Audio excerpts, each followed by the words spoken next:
We are not going to let the fake news tell us what to do, how to live, or what to believe. We are free and independent people, and we will make our own choices.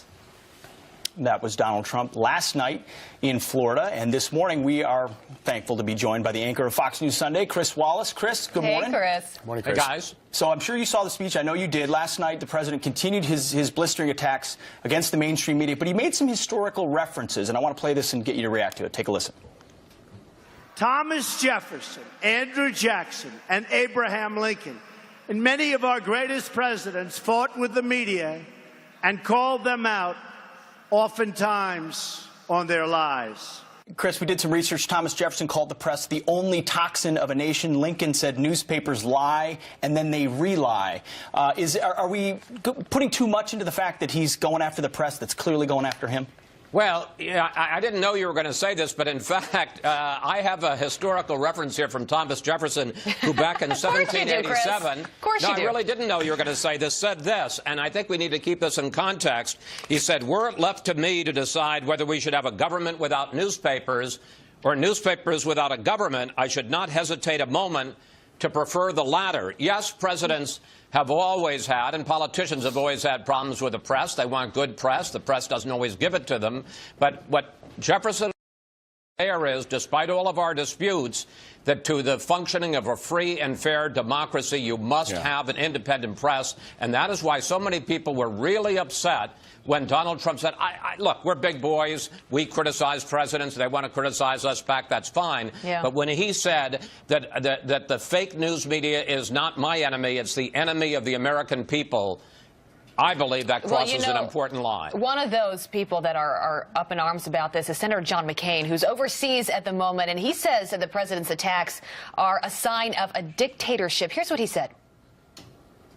If you want to preserve democracy as we know it, you have to have a free and many times adversarial press. And without it, I'm afraid that we would lose so much of our individual liberties over time. That's how dictators get started. The first thing that dictators do is shut down the press. And I'm not saying that that President Trump is trying to be a dictator. I'm just saying we need to learn the lessons of history. Chris, what do you make of those remarks and also the battle that is brewing between President Trump and John McCain? Because, as you know, these two need each other.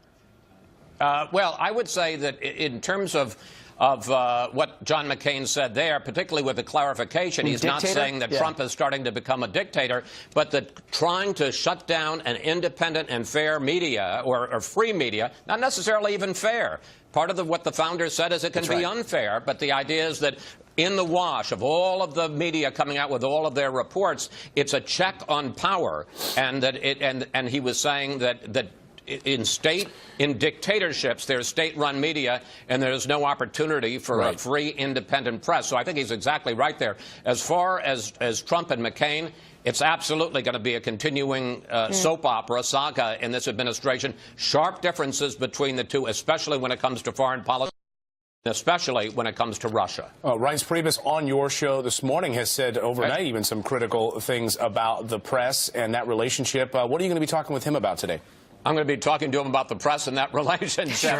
I think this is an important time, frankly, for the media to strike back. Look, we are not included in the list of people that, the list of deplorables, if you will, that Donald Trump said. But we were singled out by Barack Obama. And I don't think it matters whether it's the president is singling out the organization that you represent or the other organizations. It's wrong.